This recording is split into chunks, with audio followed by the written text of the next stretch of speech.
আজকে তোমাদের আমি তাপের ঘটনাসমূহ এই সম্পর্কে বেশ কিছু জিনিস আলোচনা করে দিচ্ছি। এই আলোচনাটা শুনলে দেখবে তোমাদের যে চ্যাপ্টারে প্রিপারেশন করেছো সেটা খুব ভালো হবে। তো তাপের ঘটনাসমূহে দেখবে প্রথমেই আমাদের রয়েছে যে কঠিনের দৈর্ঘ্য প্রসারণ গুণাঙ্ক বা রৈখিক প্রসারণ গুণাঙ্ক। তো এর সংজ্ঞাটা তোমরা বই থেকে ভালো করে মুখস্থ করে নেবে। যেমন ধরো কোনো কঠিন পদার্থের প্রতি একক উষ্ণতা বৃদ্ধিতে প্রতি একক দৈর্ঘ্যে যে দৈর্ঘ্য প্রসারণ হয় তাকেই বলা হচ্ছে দৈর্ঘ্য প্রসারণ গুণাঙ্ক। তো দৈর্ঘ্য প্রসারণ গুণাঙ্ক এটাকে আলফা অক্ষর দিয়ে লেখা হয়, তোমরা জানো। আলফা মানে কি? আলফার ফর্মুলাটা কি ছিল একটু মনে করো। আলফা সমান হচ্ছে L2 minus L1 divide by L1 into T. এখানে L2 মাইনাস L1টা কি বলছে? দৈর্ঘ্যের প্রসারণ বা দৈর্ঘ্য বৃদ্ধি। L1টা হলো প্রাথমিক দৈর্ঘ্য আর টিটা হচ্ছে উষ্ণতা বৃদ্ধি। তো এখান থেকে তোমরা যদি L2টা বার করো তাহলে দেখবে L2 সমান হবে L1 ইন্টু 1 প্লাস আলফা টি। এবার এখান থেকে যে কোশ্চেনটা মাধ্যমিকে পড়ে সেটা হচ্ছে যে প্রমাণ করো দৈর্ঘ্য প্রসারণ গুণাঙ্কের একক শুধুমাত্র দৈর্ঘ্যের এককের উপর নির্ভর করে না, তাপমাত্রার এককের উপর নির্ভর করে। মানে দৈর্ঘ্যের এককের উপর নির্ভর করে না, এটা দেখাতে হবে। তো কিভাবে দেখাবে? তুমি প্রথমে লিখে নিলে যে দৈর্ঘ্য প্রসারণ গুণাঙ্কের সংজ্ঞানুযায়ী আলফা সমান L2 minus L1 divide by L1 into T. পাশে লিখে দিলে যে L2 মাইনাস L1টা হচ্ছে দৈর্ঘ্যের প্রসারণ আর L1টা হলো প্রাথমিক দৈর্ঘ্য। তারপর লিখবে যে এই সমীকরণ থেকে বোঝা যাচ্ছে যে দৈর্ঘ্য প্রসারণ গুণাঙ্ক দুটি দৈর্ঘ্যের অনুপাত, তাই এর একক দৈর্ঘ্যের এককের উপর নির্ভর করে না। বা তুমি একটা উদাহরণও দিয়ে দিতে পারো, যেমন সিজিএস পদ্ধতিতে আলফা এর একক হচ্ছে ওপরে হলো সেন্টিমিটার, নিচেও আসছে সেন্টিমিটার, ইন্টু উষ্ণতা বৃদ্ধি মানে ডিগ্রি সেন্টিগ্রেড। তাহলে সেন্টিমিটার সেন্টিমিটার ক্যান্সেল হয়ে যাচ্ছে, তার মানে এখান থেকে আলফার একক আসছে degree centigrade to the power -1। SI এককও দেখাতে পারো, যে ওপরে আসছে মিটার, নিচে আসছে মিটার, ইন্টু কেলভিন। তাহলে মিটার মিটার ক্যান্সেল হয়ে যাচ্ছে, তাহলে কেলভিন টু দি পাওয়ার -1। ঠিক আছে।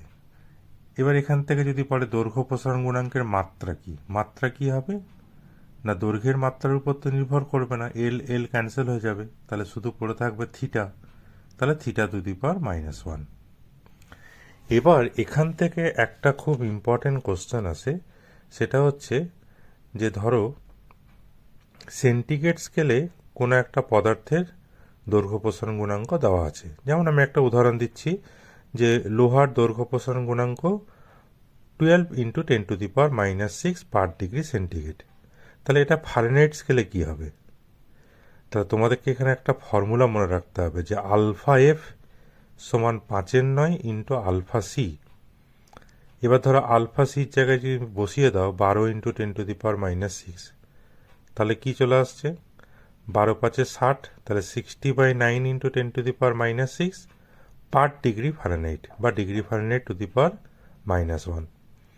তার মানে কি সেন্টিগ্রেড স্কেলে মানটা দেওয়া ছিল, তুমি ফারেনহাইট স্কেলে সেটাকে নিয়ে গেলে। তো এই ধরনের কোশ্চেন কিন্তু পরীক্ষায় আসার সম্ভাবনা আছে। আর একটা জিনিস মনে রাখবে, যে সেন্টিগ্রেড স্কেলের দৈর্ঘ্য প্রসারণ গুণাঙ্কের মান যা হয় কেলভিন স্কেলে কিন্তু একই হয়। মানে ধরো 12 ইন্টু 10 টু দি পাওয়ার -6, এটা কেলভিন স্কেলে কত হবে না 12 into 10 to the power -6 kelvin. অর্থাৎ সেন্টিগ্রেড স্কেল থেকে কেলভিন স্কেলে গেলে কিন্তু কোনো রকম পরিবর্তন হবে না। আশা করি বুঝতে পেরেছ। একই রকমভাবে তুমি ক্ষেত্রফল প্রসারণ গুণাঙ্কটা একবার রিডিং পড়ে নেবে, যে কোনো একটা কঠিন পদার্থের একক উষ্ণতা বৃদ্ধিতে প্রতি একক ক্ষেত্রফলে যে ক্ষেত্রফলের প্রসারণ হয় তাকে বলা হচ্ছে ক্ষেত্রফল প্রসারণ গুণাঙ্ক। ওটাকেও বিটা দিয়ে লেখা হয়, তোমরা জানো। এবং বিটা সমান কি হয় A2 minus A1 divide by A1 into T2 minus T1। কোনো কোনো বইয়ে দেখবে S2 minus S1 divide by S1 into T2 minus T1। অর্থাৎ এটাও হচ্ছে দুটো ক্ষেত্রফলের অনুপাত, মানে উপরে আসছে ক্ষেত্রফলের প্রসারণ, নিচে এলো প্রাথমিক ক্ষেত্রফল ইন্টু উষ্ণতা বৃদ্ধি। আশা করি বুঝতে পেরেছো। এবং ওখান থেকে তুমি S2টা বার করে নিতে পারো, যে S2 সমান হচ্ছে S1 into 1 plus beta T. আর যেহেতু ক্ষেত্রফল প্রসারণ গুণাঙ্কের একক ক্ষেত্রফলের এককের উপর নির্ভর করে না, তাহলে বিটার এককও কিন্তু একদম আলফার এককের মতনই, degree centigrade to the power -1, kelvin to the power -1, বা এর মাত্রাটাও কিন্তু ওই দৈর্ঘ্য প্রসারণ গুণাঙ্কের মতো একই। এবার তুমি আয়তন প্রসারণ গুণাঙ্কতে চলে এসো। আয়তন প্রসারণ গুণাঙ্কের সংজ্ঞা একই রকম। দেখো, প্রত্যেকটা সংজ্ঞা কিন্তু কঠিন পদার্থের কথাটা উল্লেখ করছে। কোনো কঠিন পদার্থের প্রতি একক উষ্ণতা বৃদ্ধিতে প্রতি একক আয়তনে যে আয়তনের প্রসারণ হয় তাকে বলা হচ্ছে আয়তন প্রসারণ গুণাঙ্ক বা গামা। অর্থাৎ আলফা, বিটা, গামা প্রত্যেকটা সংজ্ঞাতে আমরা দেখছি প্রথমে কঠিন পদার্থের কথাটা লিখতে হবে, প্রতি একক উষ্ণতা বৃদ্ধিতে কথাটা লিখতে হবে, দৈর্ঘ্য প্রসারণের ক্ষেত্রে প্রতি একক দৈর্ঘ্যে, ক্ষেত্রফল প্রসারণ গুণাঙ্কের ক্ষেত্রে প্রতি একক ক্ষেত্রফলে, আয়তন প্রসারণ গুণাঙ্কের ক্ষেত্রে প্রতি একক আয়তনে। এবার যে প্রসারণ হচ্ছে, দৈর্ঘ্যের ক্ষেত্রে দৈর্ঘ্যের প্রসারণ, ক্ষেত্রফলের ক্ষেত্রে ক্ষেত্রফলের প্রসারণ, আয়তনের ক্ষেত্রে আয়তনের প্রসারণ। বোঝা গেছে? আচ্ছা, এবার এখানের মধ্যে দেখবে এই যে আলফা, বিটা, গামা, এদের মধ্যে একটা সম্পর্ক আছে। এই সম্পর্কটাকে একটু ভালো করে দেখে নেবে, কারণ এখান থেকে অঙ্কও পড়তে পারে বা এখান থেকে এমসিকিউও পড়তে পারে। যেমন ধরো আলফা, বিটা, গামা রিলেশন কি না, alpha equals to beta by 2 equals to gamma by 3। ঠিক আছে? এবার ধরো তোমার যদি দেয় বিটা গামার মধ্যে রিলেশন কি, তখন তুমি কি বলবে? না, বিটা বাই 2 সমান গামা বাই 3, তাহলে 3 বিটা সমান 2 গামা। বুঝতে পারছো? তাহলে আলফা পেতে হলে বিটাকে 2 দিয়ে ভাগ করতে হচ্ছে, আর আলফা পেতে গেলে গামাকে 3 দিয়ে ভাগ করতে হচ্ছে। তার মানে এখানে কার মানটা বেশি? গামার ভ্যালুটা বেশি। সব থেকে বেশি হচ্ছে গামার ভ্যালু, তারপরে হচ্ছে বিটা, তারপরে হচ্ছে আলফা। আলফার মানটা সব থেকে কম। যেমন আমি যদি একটা উদাহরণ দিই তোমাকে, যে লোহার দৈর্ঘ্য প্রসারণ গুণাঙ্ক 12 ইন্টু 10 টু দি পাওয়ার -6, তাহলে ক্ষেত্রফল প্রসারণ গুণাঙ্ক কী করতে হবে? 2 দিয়ে গুণ করে দিতে হবে। 12 সাথে 2 গুণ করে দাও, তাহলে 24 ইন্টু 10 টু দি পাওয়ার -6। আবার ধরো গামার মান যদি বার করতে চাও, তাহলে 3 দিয়ে গুণ করে দিতে হবে। 12 ইন্টু 3 মানে 36 into 10 to the power -6। Clear হয়েছে? আচ্ছা, এখানে দেখবে বইয়ে তোমাদের আরেকটা থাকে দ্বিধাতব পাত। এখান থেকে কোশ্চেন দেয় কিন্তু, মানে দ্বিধাতব পাত কি, এর ব্যবহার কি, বা একে উত্তপ্ত করলে বেঁকে যায় কেন, এই টাইপের কোশ্চেন দেখবে বই থেকে, কিন্তু ওগুলো ভালো করে পড়ে নেবে। দ্বিধাতব পাতটা কিন্তু এই বছর পড়তে পারে পরীক্ষায়, কারণ আগের বছর বা তার আগের বছর দ্বিধাতব পাত নিয়ে কোনো কোশ্চেন ছিল না। ঠিক আছে? দ্বিধাতব পাতের ব্যবহার নিশ্চয়ই তোমরা জানো, অগ্নিসংকেত যন্ত্র বা ফায়ার অ্যালার্ম, রেফ্রিজারেটর, থার্মোস্ট্যাট, এখানে দ্বিধাতব পাতকে ব্যবহার করা হয়। রেফ্রিজারেটরের ভেতরেই থার্মোস্ট্যাট থাকে। আচ্ছা, দ্বিধাতব পাতটা তুমি পড়ে নেবে বই থেকে, বা যদি বুঝতে কোনো অসুবিধা হয় দ্বিধাতব পাত আমাকে প্রশ্ন করবে, আমি অবশ্যই বলে দেব। আচ্ছা, এখান থেকে আরেকটা কোশ্চেন করে নেবে, প্লাটিনামকে কাঁচের মধ্যে সিল করা যায় কিন্তু তামাকে সিল করা যায় না কেন? প্লাটিনাম তুমি দেখবে তো, তোমরা যখন বড় হয়ে যদি কোনো কেমিস্ট্রি প্র্যাকটিক্যাল রুমে যাও, সেখানে দেখবে প্লাটিনাম তার দিয়ে অনেক কেমিস্ট্রি প্র্যাকটিক্যাল করতে হয়। খুব সরু একটা তার থাকে, তো ওই তারটার দাম কিন্তু খুব বেশি, মানে প্লাটিনামের দাম তো তোমরা জানো খুবই বেশি। তো ওটাকে কাঁচের মধ্যে সিল করা থাকে, মানে কাঁচের মধ্যে আটকানো থাকে, কিন্তু কাঁচের মধ্যে তামাকে কিন্তু আটকাতে পারা যায় না। এর কারণটা কি জানো তো? না, প্লাটিনাম আর কাঁচের দৈর্ঘ্য প্রসারণ গুণাঙ্কের মানটা প্রায় সমান। প্লাটিনাম এবং কাঁচের দৈর্ঘ্য প্রসারণ গুণাঙ্কের মানটা প্রায় সমান। ফলে কি হচ্ছে, যখন আমি উচ্চ তাপমাত্রায় কাঁচের ভেতর প্লাটিনামকে সিল করে দিলাম, তারপর যখন ওটা ঠান্ডা হচ্ছে, তাহলে কাঁচ যে হারে ঠান্ডা হবে, অর্থাৎ যে হারে তার সংকোচন হবে, প্লাটিনামের সেই একই হারে সংকোচন হবে। সেই কারণে কিন্তু কাঁচটা প্লাটিনামের মধ্যে আটকে থাকছে, তাকে আলাদা আলাদা হয়ে যাচ্ছে না।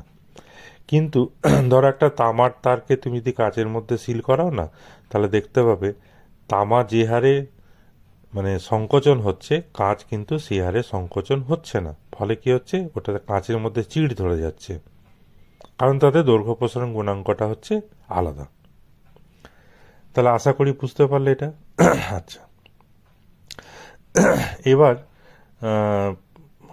কঠিন পদার্থের দৈর্ঘ্য প্রসারণ, ক্ষেত্রফল প্রসারণ, আয়তন প্রসারণ কি কি বিষয়ের উপর নির্ভর করে, এরকম টাইপেরও কোশ্চেন দিতে পারে। তাহলে যেমন ধরো, কঠিন পদার্থের দৈর্ঘ্য প্রসারণ কিসের উপর নির্ভর করছে? প্রাথমিক দৈর্ঘ্য, তারপরে কি পদার্থ দিয়ে তৈরি, উপাদানটা কি, আর উষ্ণতা বৃদ্ধির উপর নির্ভর করছে। ঠিক আছে, এবার বলছে একটা ধাতব পাতের মাঝখানে একটা ছিদ্র আছে। এবার বলছে পাত্রটাকে গরম করলে ছিদ্রের আকারের কি পরিবর্তন হবে। এই কোশ্চেনটা আমাকে একজন দিয়েছিল, ঠিক আছে, এবং তাকে আমি ফোনে বলে দিয়েছিলাম যে কিভাবে এটা, রেমার্টিনেও মনে হয় কোশ্চেনটা ছিল। মনে রাখবে যে ছিদ্রের ক্ষেত্রফলটা কিন্তু বাড়বে।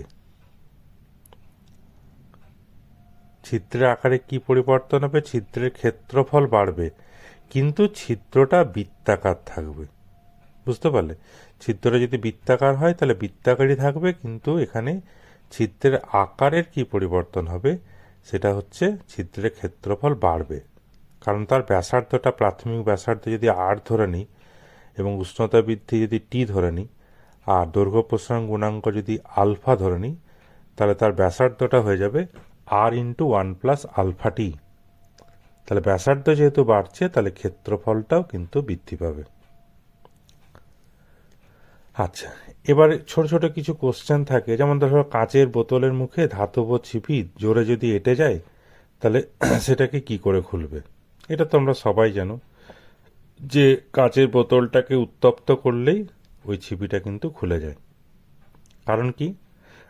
কাঁচের দৈর্ঘ্য প্রসারণ গুণাঙ্কের থেকে ওই ধাতুর দৈর্ঘ্য প্রসারণ গুণাঙ্কটা বেশি। ফলে উত্তপ্ত করলে কি হবে, ওই ছিপির প্রসারণটা কাঁচের প্রসারণ থেকে বেশি হবে, ফলে ছিপিটা আলগা হয়ে যাবে। এই কোশ্চেনগুলো আশা করি তোমরা প্রত্যেকেই পারবে। আচ্ছা, এবার এই দৈর্ঘ্য প্রসারণ গুণাঙ্কের যে ফর্মুলাটা পেলে, L2 = L1 × 1 + আলফা টি, এটা থেকে ছোট ছোট অঙ্ক থাকতে পারে, বা সব থেকে আমি যেটা বলবো ইম্পর্ট্যান্ট হচ্ছে যেটা আলফা এফ সমান 5/9 × আলফা সি। ঠিক আছে, ওইটা দিয়ে কিন্তু অঙ্ক থাকার সম্ভাবনা খুব বেশি। এবার ধরো একটা কোশ্চেন দিয়েছে, একটু চিন্তা করো তো, যে ধরো লোহার বিটা অর্থাৎ ক্ষেত্রফল প্রসারণ গুণাঙ্ক দিয়ে দিয়েছে 24 × 10⁻⁻6 পার ডিগ্রি সেন্টিগ্রেড। তাহলে ফারেনহাইট স্কেলে এর মান কত? তাহলে ফারেনহাইট স্কেলে বার করতে গেলে কি করব না, ওটাকে 5/9 দিয়ে গুণ করে দেবো। ঠিক আছে, যদি বলে কেলভিন স্কেলে মান কত, কেলভিন স্কেলে কিন্তু একই হবে, 24 × 10⁻6 কেলভিন ইনভার্স হয়ে যাবে। আচ্ছা, তাহলে এইটা গেল তোমাদের দৈর্ঘ্য প্রসারণ গুণাঙ্ক, ক্ষেত্রফল প্রসারণ গুণাঙ্ক, আয়তন প্রসারণ গুণাঙ্ক, এগুলো নিয়ে আলোচনা করে দিলাম। এবার এখান থেকে একটা কোশ্চেন আমার মনে হচ্ছে এই বছরের জন্য খুব ইম্পর্টেন্ট, সেটা হচ্ছে যে ধরো দুটো ভিন্ন ভিন্ন উপাদান আছে, একটা লোহা আছে, একটা তামা আছে বা পিতল আছে। এবার বলছে, প্রশ্নটা হচ্ছে তাদের মধ্যে দৈর্ঘ্যের পার্থক্য সকল উষ্ণতায় সমান থাকার শর্ত কি? ব্যাপারটা আরেকবার বলে দিই। যেমন ধর একটা লোহার দণ্ডের দৈর্ঘ্য হচ্ছে 5 সেন্টিমিটার, আর পিতলের দণ্ডের দৈর্ঘ্য হচ্ছে 7 সেন্টিমিটার। তাহলে পার্থক্যটা কত না, 2 সেন্টিমিটার। এবার দুটোকেই উত্তপ্ত করা হলো, দেখা গেল ওই যে পার্থক্যটা 2 সেন্টিমিটারই থাকছে। এটা কখন থাকবে, তার শর্তটা কি হবে? এটা যদি প্রমাণ করতে দেয় তাহলে তুমি কিভাবে করবে? তাহলে তুমি ধরে নিলে যে দুটি দণ্ডের প্রাথমিক দৈর্ঘ্য হচ্ছে, একটা হচ্ছে L1, একটা হচ্ছে L2। ঠিক আছে, ওই দুটো দণ্ডের দৈর্ঘ্য প্রসারণ গুণাঙ্ক ধরে নিলে α1 এবং α2।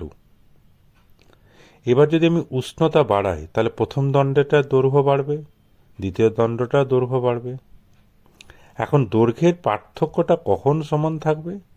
সমান তখনই থাকবে যদি তাদের প্রসারণগুলো একই হয় একই মানে তাপমাত্রা বৃদ্ধি একই হচ্ছে, যদি প্রসারণগুলো একই হয়ে যায় তাহলে কি পার্থক্যটা সবসময় একই থাকবে? তাহলে প্রথম দণ্ডের প্রসারণটা কি করে বার করবে? না L1 আলফা 1 টি। আমরা বলেছিলাম দৈর্ঘ্যের প্রসারণের ফর্মুলা কি? প্রাথমিক দৈর্ঘ্য ইন্টু দৈর্ঘ্য প্রসারণ গুণাঙ্ক ইন্টু উষ্ণতা বৃদ্ধি। এটা কোথা থেকে পেলাম বলো তো ফর্মুলাটা? ওই যে আলফা ছিল না, আলফা সমান L2 minus L1 divide by L1 into T. তাহলে ওখান থেকে তুমি যদি L2 মাইনাস L1টা বের করে নাও, অর্থাৎ প্রসারণটা বের করে নাও, তাহলে L1 ইন্টু টিটা বাঁ দিকে গুণ করলে কি হচ্ছে দেখো, L1 আলফা টি। অর্থাৎ যে কোনো প্রসারণ বের করার ফর্মুলাই হচ্ছে প্রাথমিক দৈর্ঘ্য ইন্টু দৈর্ঘ্য প্রসারণ গুণাঙ্ক ইন্টু উষ্ণতা বৃদ্ধি। তাহলে এবার চিন্তা করো প্রথম দণ্ডের দৈর্ঘ্য প্রসারণ কত হবে? L1 আলফা 1 টি। দ্বিতীয় দণ্ডের দৈর্ঘ্য প্রসারণ কত হবে? L2 আলফা 2 টি। এবার বললাম যে দৈর্ঘ্যের পার্থক্য সকল উষ্ণতায় সমান কখন থাকবে? যখন তাদের দৈর্ঘ্য প্রসারণটা একই হয়ে যাবে, অর্থাৎ L1 আলফা 1 টি সমান L2 আলফা 2 টি। তাহলে টি ক্যান্সেল হয়ে গেল, তাহলে L1 আলফা 1 সমান L2 আলফা 2 চলে এলো। তাহলে L1 বাই L2 সমান কি হয়ে যাচ্ছে? Alpha 2 by alpha 1। এটাই হচ্ছে শর্ত। এবং L1 বাই L2 সমান যদি আলফা 2 বাই আলফা 1 হয়ে যায়, তাহলে দেখো 1 2 আসছে, এদিকে 2 1 আসছে। তোমরা জানো একটা অনুপাত বাঁ দিকে যদি 1 2 থাকে উপর নিচে, আর ডান দিকে যদি 2 1 থাকে, তাহলে সেই অনুপাতটাকে বলা হয় ব্যস্তানুপাতিক।